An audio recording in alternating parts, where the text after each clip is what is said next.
उत्तराखंड वीरों की भूमि है। उत्तराखंड का प्रत्येक गांव का कोई ना कोई लाल मां भारती की सेवा के लिए उन सरहदों पर खड़ा है।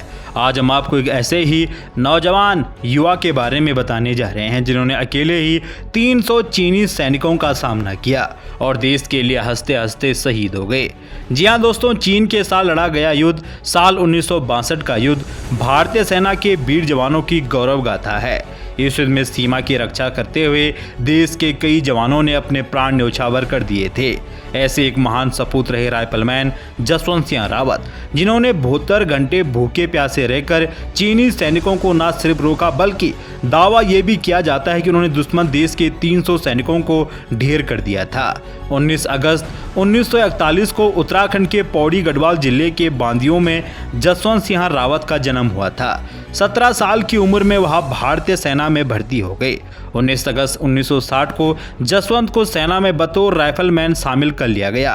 14 सितंबर 1961 को उनकी ट्रेनिंग पूरी हुई।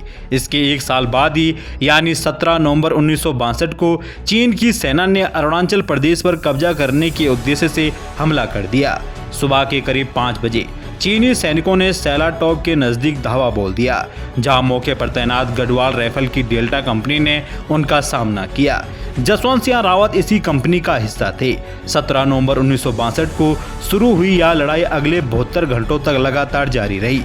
चीनी सेना हावी होती जा रही थी, इसलिए भारतीय सेना ने गढ़वाल राइफल की 4थी बटालियन को वापस बुला लिया था। लेकिन इसमें शामिल जसवंत सिंह लॉन्च नायक त्रिलोक सिंह नेगी और गोपाल गुसाई नहीं लौटे। ये तीनों सैनिक एक बंकर से गोलीबारी कर चीनी मशीन गन को छुड़ाना चाहते थे।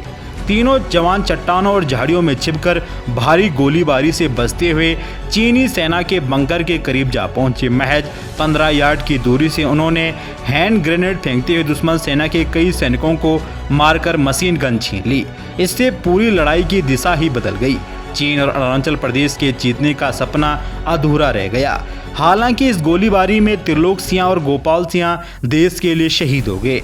जसवंत को दुश्मन सेना ने घेर लिया और उनका सिर काट कर ले गए। इसके बाद 20 नवंबर 1962 को चीन ने युद्ध विराम की घोषणा कर दी। रिपोर्ट के मुताबिक इन 3 दिनों में 300 चीनी सैनिक मारे गए थे, जिससे अरुणाचल प्रदेश को उनके कब्जे में जाने से बचाया जा सका।